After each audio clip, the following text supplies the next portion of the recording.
इथं आपण भेंडी घेतली आणि भेंडीला मी मध्ये असा काप दिलाय, पुढचं देठ काढून घेतलाय आणि मध्ये काप दिले. आता ही भेंडी आपण तळून घेऊया. तेल तापलंय आपलं, तेलामध्ये भेंडी टाकू आणि फास्ट गॅसवर आपण भेंडी तळून घेऊया.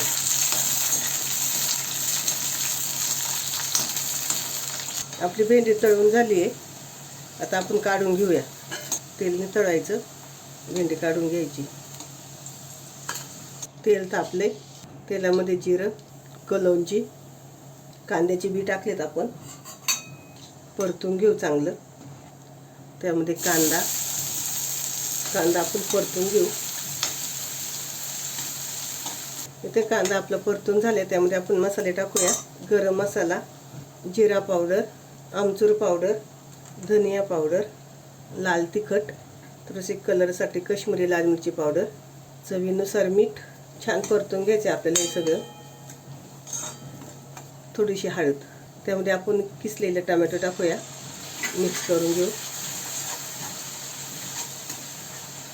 मसाल्यांमध्ये हळद लवकर टाकली ना की जळते, म्हणून हळद शेवटी टाकायची.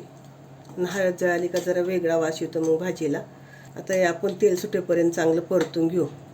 इथं आपले टोमॅटो छान परतून झालेत, त्यामध्ये तळलेली भेंडी टाकूया, मिक्स करून घेऊ. याच्यावर आपण 1 मिनिटासाठी झाकण ठेवून घेऊ. झाकण काढूया. तेल सुटले आपल्या छान मसाल्याला. इथं आपली भाजी तयार झाली.